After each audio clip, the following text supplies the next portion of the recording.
Hi, my name is Bishi. I'm a vocalist, composer, electric sitar player, producer, and I'm the founder of Which, the Women in Technology Creative Industries Hub, which is a platform to elevate the voices of women and non-binary in tech. The piece that I'm presenting for Random String Festival is called Reflections. So Reflections is a 10-minute musical piece with 5 different sections, and you experience the piece walking along the canal. I had to respond to the theme Future Folk and not really be able to spend much time in Coventry.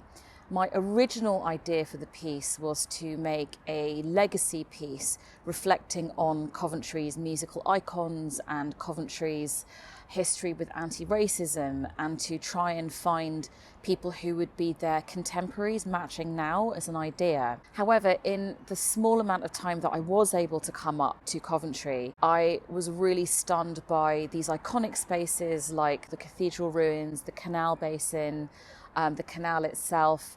All of these spaces are being rejuvenated with new artists, younger artists, newer art collectives. There's really been a new lease of life, and I was really inspired by that.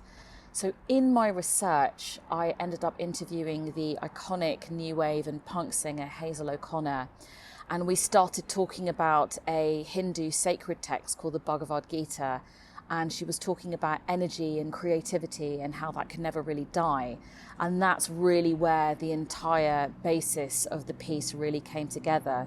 So Reflections is about reflecting on a year of us all being in lockdown, reflecting upon how iconic spaces become reinterpreted by new generations, and how creativity can rejuvenate a city. So I composed it myself, and I co-produced it with Richard Norris, who is famous for his work as one part of The Grid. He's also half of Beyond the Wizard's Sleeve with Errol Alkan, and he's also produced for people like Psychic TV, and like the list of his importance in British electronic music is kind of unparalleled, really.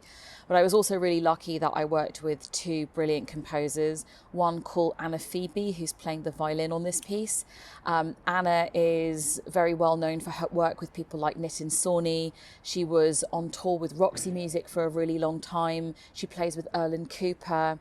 And the woman who was the pianist is called Alexandra Hamilton Ayres, and she is a brilliant film and media composer and a pianist and an artist, and just a really, really wonderful person to work with. So when I write music, I see things, and I see things in my mind's eye. I'm very into film music because that's really where you get the collusion of narrative and idea and music and visuals. I work with a brilliant visuals team called Output Arts, who are called Jonathan Hogg and Andy DeCruz, and I had a really wonderful day doing some volumetric capture around the cathedral, up and down the canal, the Daimler studio. Volumetric 3D capture is a bit like if you think about how they shot Gollum from Lord of the Rings. So although I didn't have lots of tennis balls and lots of golf balls taped to me, it's a way of capturing information in 3D. So most of our film imagery that we go to the cinema is in 2D, so everything's flat. But in volumetric capture, they capture all of the different dimensions and, the actual volume of how things move around. It's been a dream come true making a project like this during COVID. It's been a really difficult time for everybody. So to come out of a difficult period when things are relatively going back to normal, and to have such a special project to focus on has meant everything, really. I keep reading that 1 in 3 musicians have to give up the industry. There's all kinds of restrictions over live performance and touring, and the fact that I get to do this is hugely meaningful.